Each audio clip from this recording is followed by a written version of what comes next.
Hey friends, today I'm going to show you how I start all of my seeds for my vegetable garden and any annual flowers that I'm growing.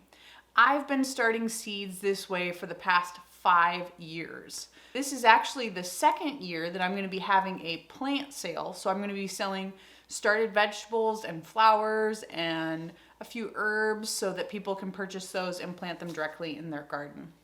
Now, I've been starting seeds for longer than 5 years, but it's been 5 years since I've been implementing this system and making it more effective and growing the system bigger. Before I used this, the very first thing I started with was growing plants in miscellaneous repurposed containers in window and sunny windows, and that wasn't super successful for me. So then I tried one single fluorescent light hanging from a chain that was suspended by like a PVC pipe frame. And that worked. That worked really well.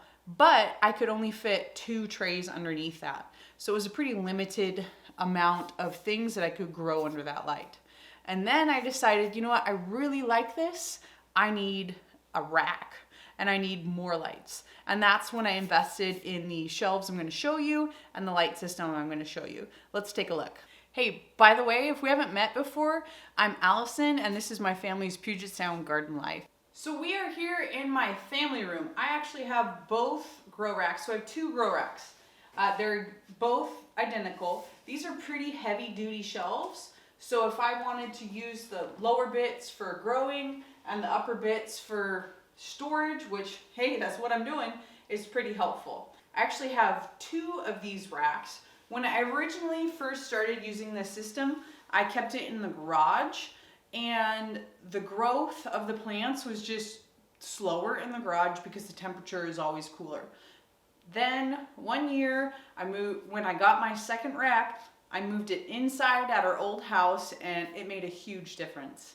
Then when we moved here, my husband decided he really liked his garage space and he didn't care if I grew inside the house. So now in our family room here, I have that rack, and let me show you the other rack. It is back over there in that corner, and I use them a little bit differently. The rack that you just saw, I use for germinating, and then the rack behind me here, I use for growing up the plants once they've already germinated. And that's because once they've germinated, they can use a fan. So I keep this fan over here and can direct it up at the plants. It's warmer over here because that rack is on our exterior wall close to some window doors. And down here, I have my heat pads. So it just kind of creates a warmer zone in here. So I start things here, get them germinated and up to a good point. And then when I need to move them over there, I go ahead and do that. So this is where the plants spend the majority of the time. Now, as I said earlier, I used to do it in my garage. I still do a good amount of stuff in the garage. It's just not where the grow racks are located. So up next, we're gonna be heading into the garage to get the trays filled with soil and get all my stuff prepared to start some tomatoes and peppers. Next up, I wanna talk about what supplies you need for seed starting. Now, you could make just about anything work, and I've used a lot of different repurposed items. But with this system that I'm using now, there's items and products that work best for my system. So what I want to talk about first is a 10-20 tray. This tray right here is 10 inches by 20 inches approximately, and you use this to put your plants inside of while they're in another container. I really like using this system because I bottom water my plants. There are no holes in this container, so what I set into here, I can water and then we'll soak it up from the bottom. I've got 3 different brands of 10-20 trays. And why I'm here to show you this is because I want you to make a good investment with your funds. Now, it is tough to find good gardening equipment. If you can handle paying just a little bit more money, you can find something else that will be a little bit stronger, but I hate to say it, you probably have to order it online. This first 10 by 20 tray I want to show you, this is not actually a Jiffy brand tray. I bought this online in like a bulk pack because they were super cheap. And then I realized, oh, they're not the quality that I wanted. They were cheaper to purchase them in a bulk pack online than they would be if you were to buy these trays locally. So this tray right here, you can see how flexible it is. It's very thin plastic. It's not very strong. It gets very brittle if left in the sun for shorter amounts of time. But this is equal in quality to what you would, for me locally, if you were to go to a local hardware store or big box store, you're probably going to find Jiffy brand planting trays. And it's going to run you, I just was at the store the other day, it was $4 for one of these cheapy trays. Now, if you can order online and order a larger pack, you can get a higher quality tray for about the same price. This tray right here, it is definitely a lot sturdier than that tray. I got this off Amazon and it was rated like super heavy duty or heavy duty. And I believe it's even made in the US from recycled materials. So that's super cool. It is definitely more sturdy than this. And then the third tray that I have here, this is a Bootstrap Farmer tray, and I am very glad that I invested in these. In fact, the only reason why I have these is because I needed trays quick. When I did my first plant sale, I ran out of trays really fast, and there was no way I was going to spend pretty much the same amount of money on this stuff that's junky versus this. I couldn't get the Bootstrap Farmer trays shipped to me in time because they were back ordered, so that's why I bought these. Now, the Bootstrap Farmer tray, it's going to be a little bit more expensive, and you have to purchase it online. So if you purchase this in a batch of other things, you can likely get free shipping. If you buy it from Bootstrap Farmer directly, you can get a better price, but then the total amount you need to spend for free shipping is going to be a little bit higher. If you purchase these from True Leaf Market, the cost per tray is going to be a little bit higher, but your cost for free shipping is only $40. So just imagine spending $40 on seed starting supplies. You can get several of these trays, you can get some inserts, get some seeds, and you're in the investment for $40. If you can spend the same $40 and get about the same amount of stuff if you purchase locally, but the quality of the materials is going to be not as good. And that goes for humidity domes as well, which I'll show you towards the end of this video. The purpose of the 1020 tray is to hold your inserts, which is what you're actually growing your plant in.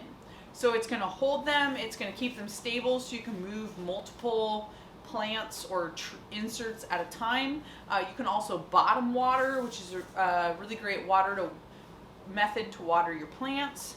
And it's going to keep things a little bit cleaner in the area where you have your grow lights. In addition to this, you're going to need inserts. I'm going to show you some examples of what I use now, and I'm also going to talk about things I've used in the past. What I'm going to be using today is a 72 cell insert from Bootstrap Farmer. So there are 6 rows of 12 here, and this fits beautifully into your tray. Now, these are such a size that you're going to grow the plant and you're going to need to plant them out in your garden pretty quickly, or you're going to need to up pot them into a larger container if you want to grow them under your lights or in a greenhouse for a longer period of time. This is what I'm going to be using today to start my peppers and tomatoes, but here's another look at what else I like to use. Another type of insert that I like to use is this set of 6 cell trays. This is dividable. There are 6 cell trays, so a total of 36 plants for that 10 by 20, and these can be detached. I like these for my plant cell so I can plant 6 packs of broccoli or lettuce or things like that for my customers. I also would use this for planting things for myself.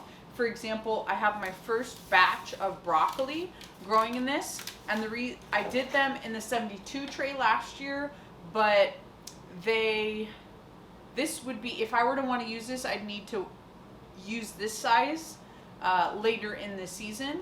Whereas when I'm starting my early plants, I want to get them nice and big. So I want them to have cells that are a little bit larger. And same with my spring greens and things like that. Their plant's going to be able to get a bit larger in here. Whereas the 72 cell, they can only get so big before you need to either pot them up or plant them out. There's one more size tray that I'm using right now. Let me show you. The other type of insert that I'm using right now is these little individual square pots. And I believe these are a 2.5 inch pot, or maybe even a 3-inch pot. Okay, I'm thinking 3 inches because this thing is 10 wide and that 3 fits pretty nicely. So we're gonna say this is a 3-inch pot. These are great for warm weather crops that are gonna need to spend a longer amount of time under your grow lights or in your greenhouse before you plant them out in the ground. So I'll be up potting a lot of my tomatoes and my peppers and things into these size pots after they were in these 72 cell trays. I've also started a lot of things directly in these pots that I will know that if I started them this size, I would need to up pot them later, but I don't want to waste the time up potting them. So inside the house, you'll see I have more things planted this way right now. I will say it is a little bit more difficult to get seeds to germinate in containers of this size unless it's like a pumpkin or a squash or something like that.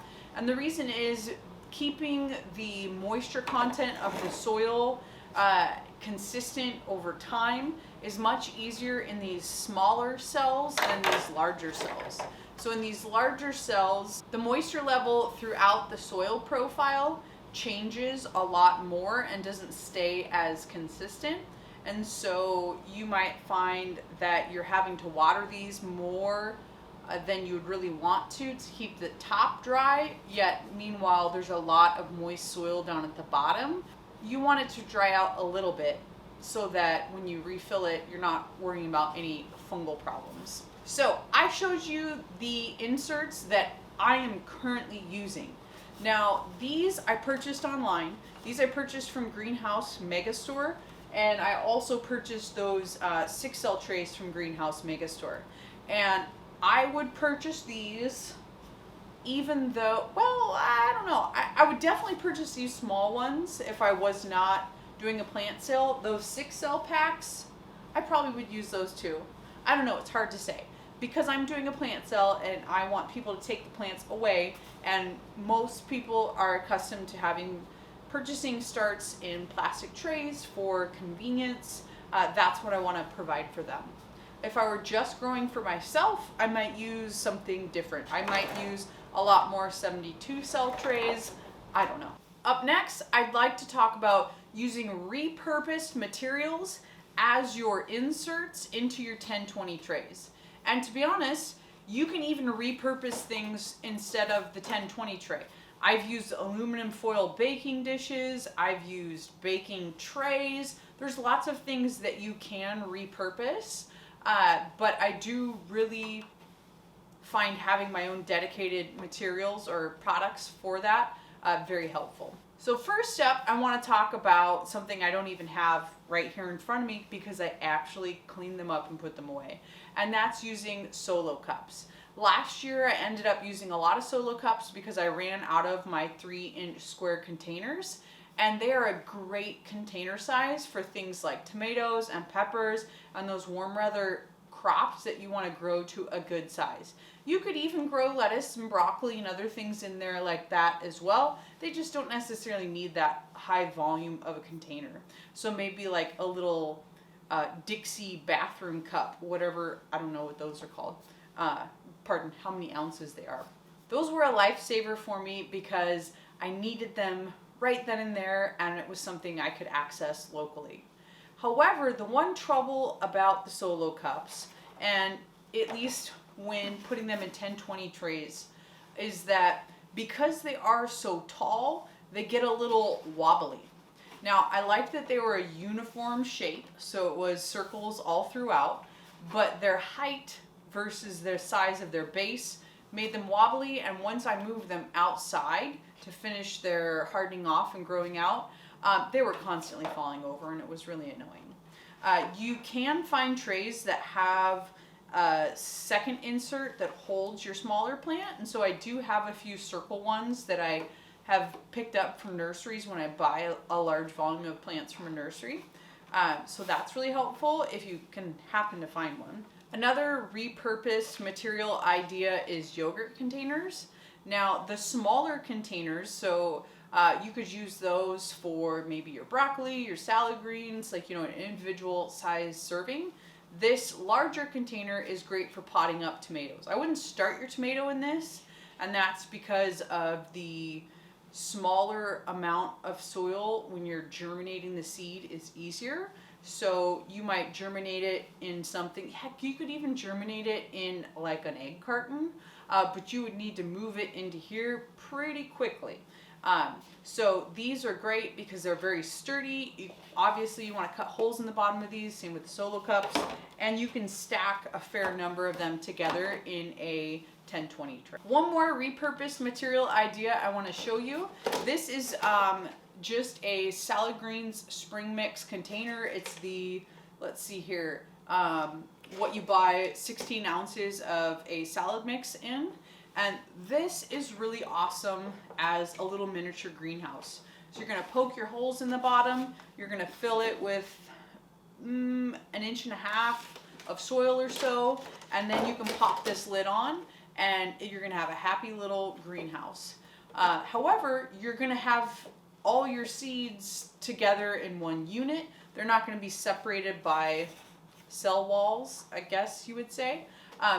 But what you could do is you can germinate things in here, like tomatoes or peppers, and then you could take them out and separate them into larger containers. This type of container would also be really awesome for starting onion seeds, because you can get them all started. You got your nice germination lid. Then after they've germinated and grown up a little bit, you're going to take that lid off. And you have essentially like a blanket of onions, and they just pull apart super easily, and then you can transplant them into your garden. So here's a recap on seed starting supplies. You want to invest in the best quality materials you can, and it might be better to purchase a lower quantity of higher quality materials as you get started, so that you can have less frustration with your materials and not be overwhelmed by trying to grow too much. Lesson number 2, if you are repurposing materials, which is awesome as well, you want to make sure that the materials you choose and use are as uniform in size and shape as possible. And the reason for that is because it's going to take up less space inside your 10-20 tray, so therefore you're going to be able to fit a larger number of containers if you have uniform size and shape. Now it's time to talk about the soil you're going to use to start your seeds. Now I will say the best thing you could use is probably a seed starting soil mix. You can find those at any home improvement store, Fred Meyer, wherever your place to shop is. You can find a bag of that, and it's really fluffy and nice and great for starting seeds. But it is pretty expensive, and I start a lot of seeds, and I'm all about finding a good deal. So I like to use potting soil for my main seed starting mix.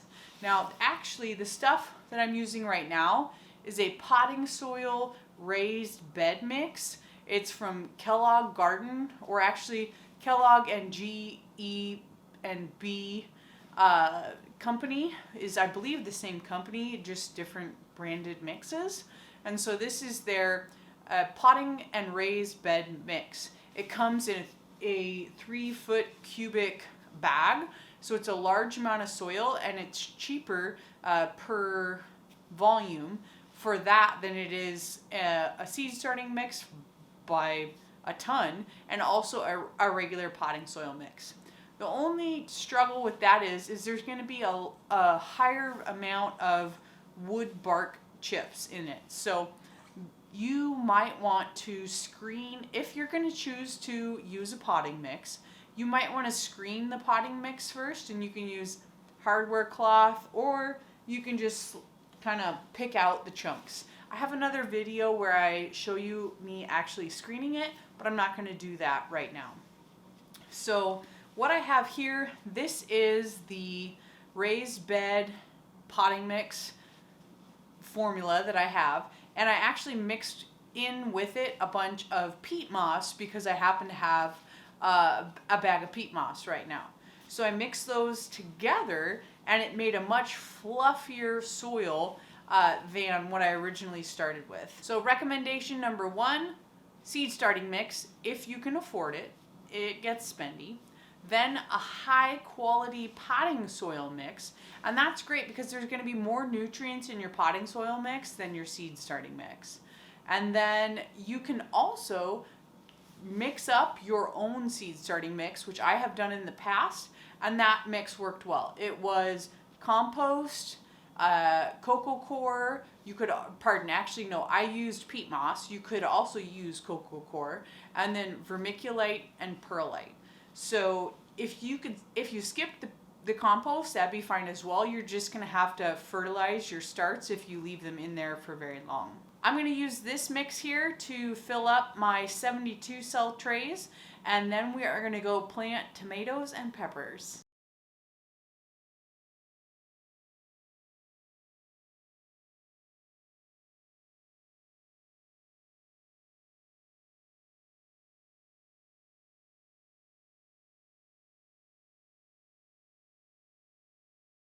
We're now hanging out at the dining room table where I'm going to start planting my seeds. So I'm going to be starting the rest of my pepper seeds. A few weeks ago, I already started some pepper seeds for most of my bell type peppers and larger peppers that I'll be growing in my greenhouse.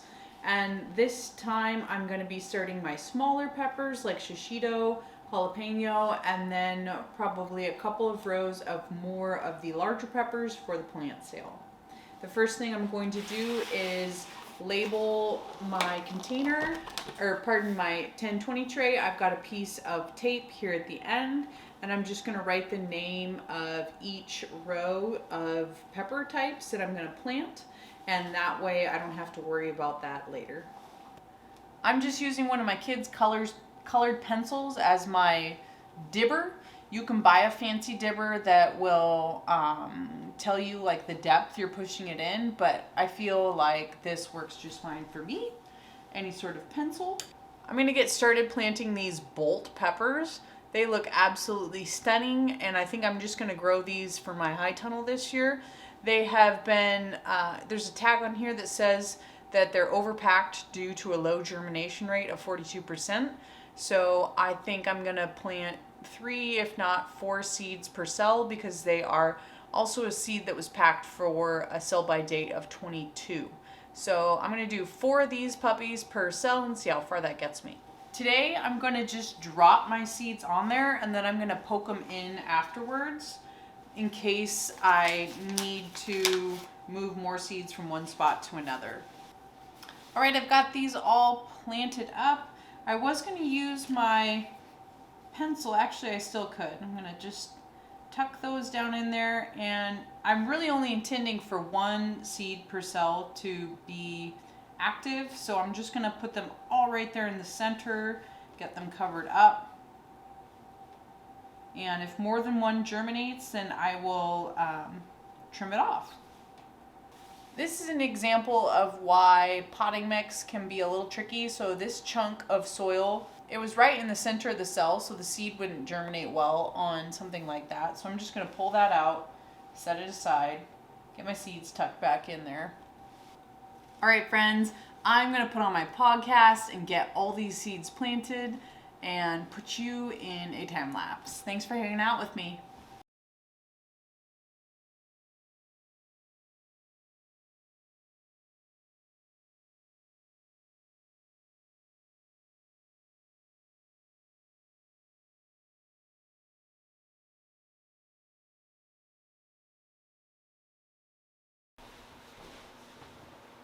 Next up, I'm bringing my seeds over here to my kitchen sink.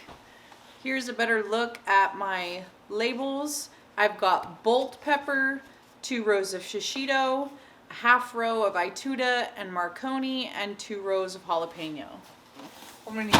What I'm gonna do now is I'm gonna use my kitchen sink on this low, or on the spray deal, very low. Now I could use my hand sprayer, but they're gonna need a little more water than what I wanna sit and pump out of that. And because the soil is kind of dry. So I'm just gonna gently wet my soil down. Looks like we need a little more.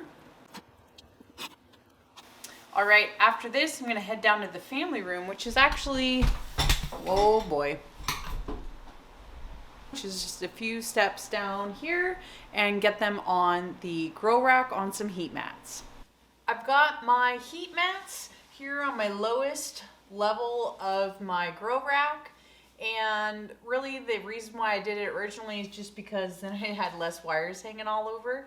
But if you think about it, heat rises. So if I keep them down here, it's gonna be colder down here because heat does rise, but also any additional heat generated and not absorbed from these is gonna dissipate upwards and warm up my other plants here in my germination rack just a smidgen. So what I'm gonna do now is I've got my tray of peppers. They have been watered. I'm going to put my germination dome on those. Now these germination domes, let's see, I think they were either $4 or $5 a piece, maybe $4.50, we'll just say that. And this is from a McLendon's Hardware, which is kind of like a more local hardware store. And they had this nicer kind as well as the Jiffy kind, which are the same price. And I opted for this because it's much higher quality and stronger, more durable, and has a really good seal on the tray.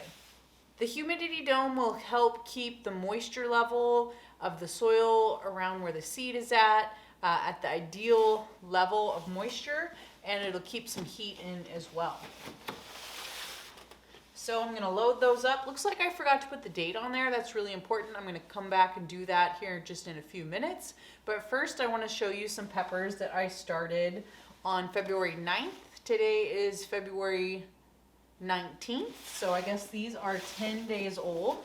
Now this tray is nice and warm because it's been on that heat mat.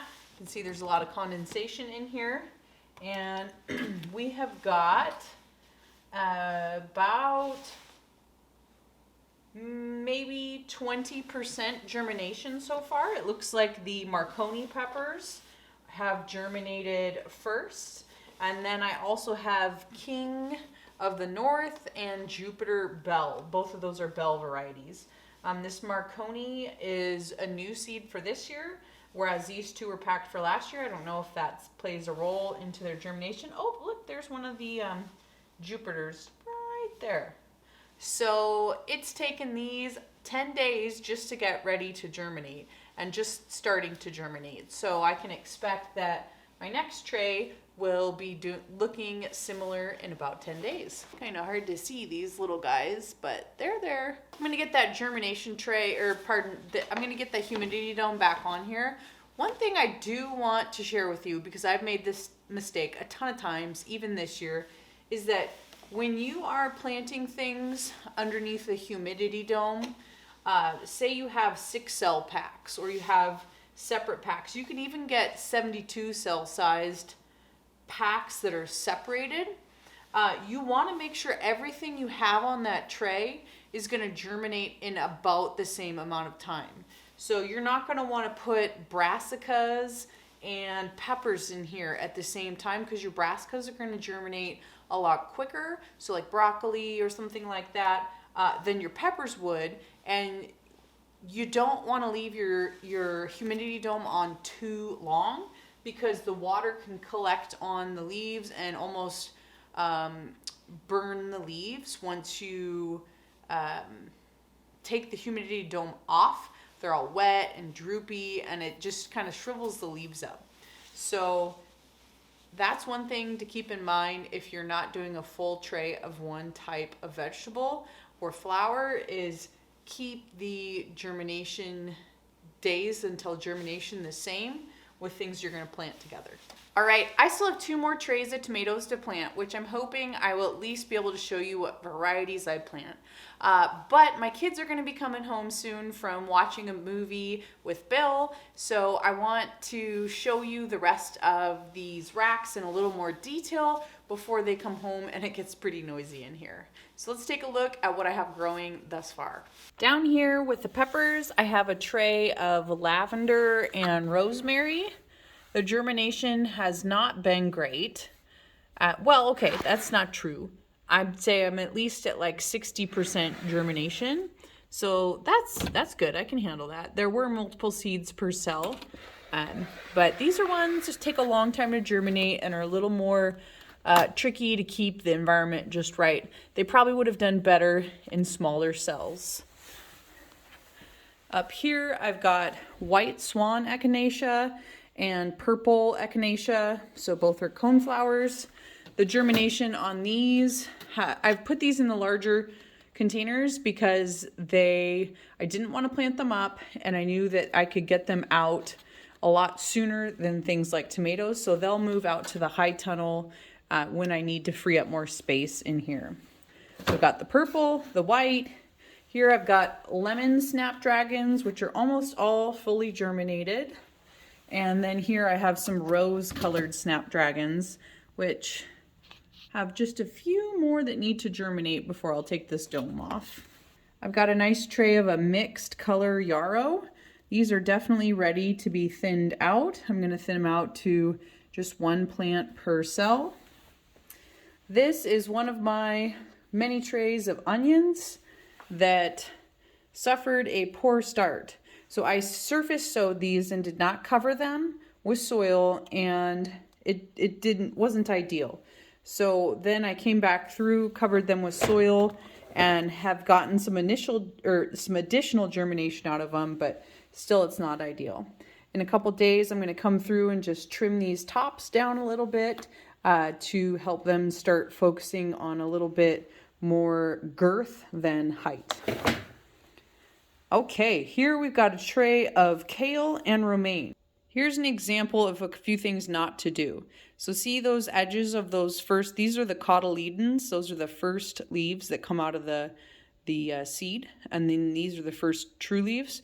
These cotyledons got a little burnt up because they started touching the top of the humidity dome and had a bunch of water on them. And then the light through the plastic, it was just not a good situation.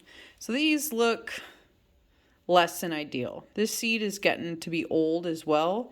So I'm thinking maybe the germination rate was just a little bit lower. These just look weird, but we'll see. These are just for my personal use.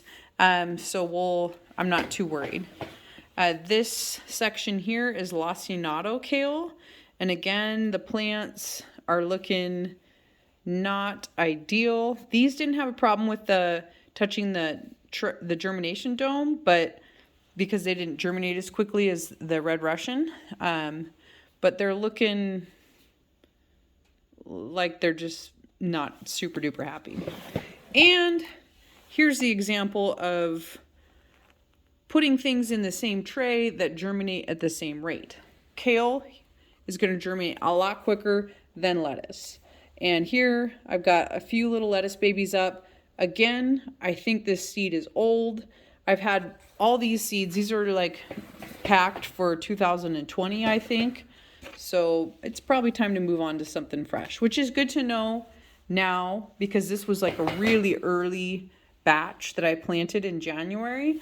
And now I know that my subsequent batches, I'm going to use some fresh seed. So that is my germination rack. I'm going to be getting a few more lights for the top shelf to really start pumping things out in the next few weeks. And then over here in this corner, this is kind of my stage 2 rack where I've got the fan set up. It's not on right now so you can hear me, but I'll give you a look at what's over here. Utah yellow onions, those germinated really well. A few trays of sweet alyssum. This is the white variety. I just love alyssum. I love having it everywhere in the garden. More onions. more alyssum, more onions over here, and then this is more lacinato and red Russian kale. These ones I planted a few weeks after that first batch. The seed still looks less than stellar, but at least these ones didn't get burned up and the germination rate is pretty high. Down here, I've got my first tray of broccoli. I just thinned them out mostly today. So they're kind of floppy. I need to get the fan on them more to get them a bit sturdier. Wow. And apparently some water for that guy. Goodness. Over here, I've got more onions. And down on the bottom, I harvested this tray of broccoli microgreens, and I just haven't taken this out to the compost yet. This was me starting a mesclun mix in my 72 cell tray, thinking it'd be a great idea, and then forgetting like, oh, I need those 72 cell trays for other things. So I quickly just popped them into this little container, and then I'll grow these out in this container. They'll go outside soon, but they haven't been hardened off or anything, so I'm going to keep this under the lights for a while until I'm able to harden it off. I hope you enjoyed getting to take a look at how I start seeds for my vegetable and flower garden. I really think it's worth investing in a shelf system and light system for your plants, because you're going to be able to grow strong, healthy plant starts for your garden.